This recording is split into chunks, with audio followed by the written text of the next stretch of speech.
Hello and welcome to episode 47 of our podcast, Smart Consulting Sourcing, the podcast about consulting procurement. My name is Hélène and I'll be your host today. Each week, I'll give you the keys to better use, manage, and source consulting services. This week, I'll talk about the US consulting market. Because last week, I talked about the future of consulting 4.0. We saw that the consulting industry is evolving and many opportunities will arise for both consultants and clients. And we can ask ourselves the question, are clients ready to change their ways of working with consultants? If we merely follow the projection provided by economists, we should see a significant shift in the balance of power by 2025 in the global market. Here are a few interesting facts. Emerging markets and developing economies are growing 2.5 times faster than advanced economies like the US, the Eurozone, and Japan. If we take a look back, in 1995, the E7, China, India, Indonesia, Brazil, Russia, Mexico, Turkey, was half the size of the G7, US, UK, France, Germany, Japan, Canada, and Italy at GDP level. By 2040, it could be double. Today, the two groups are on the same size, yet consulting in E7 is growing fast, but is nowhere near its extent in the G7 countries. But there are a few interesting questions. Is there a cultural tendency to rely more on consultants in advanced economies? As most decisions are made in central offices located often in advanced economies, is it safe to say more money is spent on consultants there?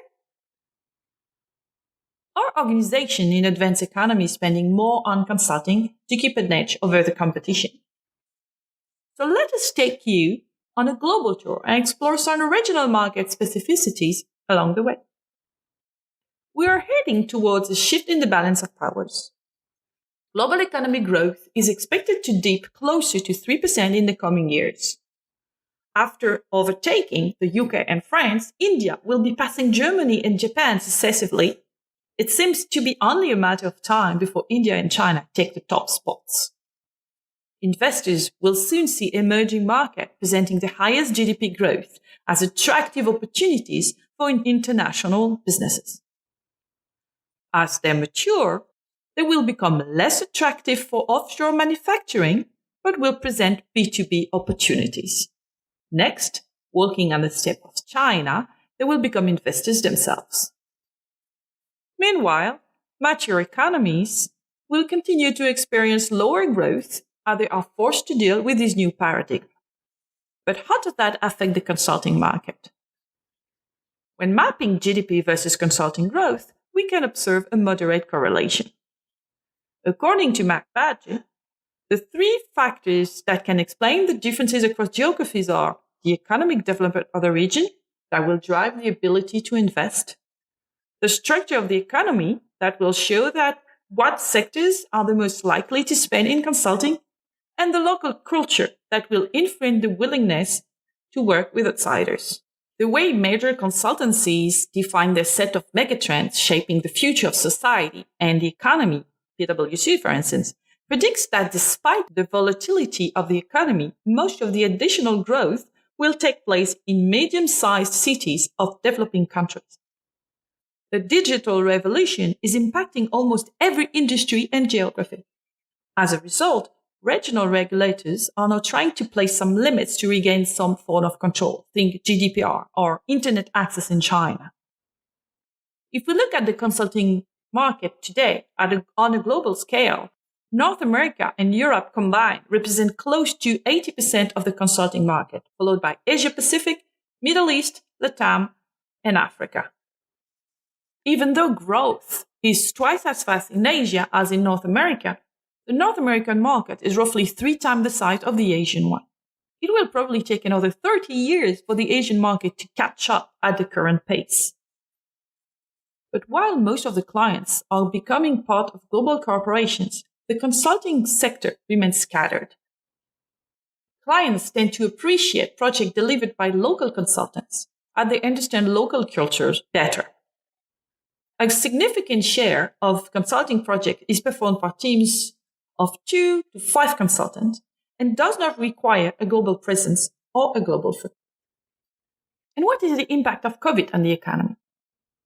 The outbreak of coronavirus disease, COVID-19, has decreased the need for consulting services in 2020 as governments globally imposed lockdown and restricted trade and travel.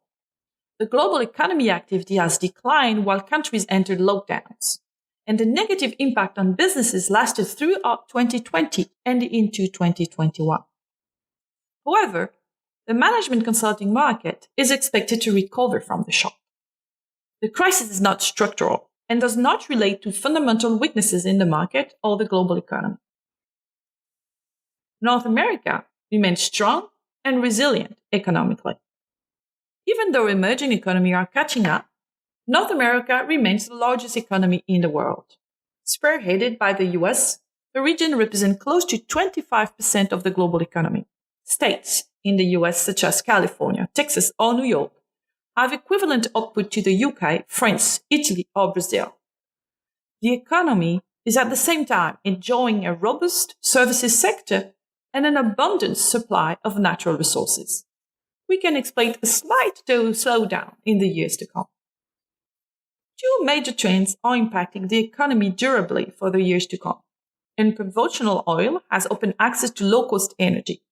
Subsequently, consumers are experiencing cheaper products and lower transportation costs. Digital is transforming almost all industries. New technologies such as artificial intelligence and automation are opening endless possibilities. But what are the economic sectors driving the growth? Number one, financial services far ahead with close to 20% of GDP output. Then government-related activities, including military as well as federal and local expenses. Followed by healthcare, impacted by an aging population and regulatory evolution. There has been a 20% growth in the healthcare sector jobs since 2008, while the average rate for the economy was only 3%. Healthcare jobs are expected to grow at a rate of 18% from 2016 to 2026. Meanwhile, technology is reaping the benefits of the digital wave to go forth. Employment in computer and IT is projected to grow 13% from 2016 to 2026, faster than the average for all occupations. Demand for additional workers stems from cloud computing, collecting and storing big data, and information security. Construction, an expected fifth, sees a projected growth of 11% from 2016 to 2026.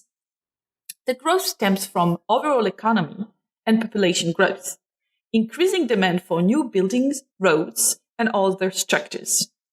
Finally, retail, remaining the largest employer in the US since it includes both online and brick-and-mortar stores. Given the strength of its economy, it is not a surprise that North America is the largest market from consulting. According to most market research firms, the market is estimated at around $100 billion with a compounded annual growth of 4%, slightly higher than GDP. The market has seen a significant drop with the COVID crisis, but 2021 should see a recovery. It is by far the largest market and represents close to 90% of the North American market. Canada is about 6% and Mexico completes the picture. The main activity is concentrated on both coasts, with sizable pockets in the Midwest and Texas. From an industry perspective, we can find the sectors leading the GDP as major spenders in consulting. Financial services, facing the same new regulations and fintech disruption. Healthcare, with an energetic pharma sectors and the aftermath of the healthcare reform. Energy, with the consolidation of energy providers and the shale gas opportunities.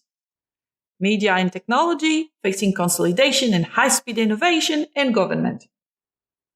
Consulting usually follows the ups and downs of the economy, and North America is one of the largest economies in the world and the cradle of modern consulting.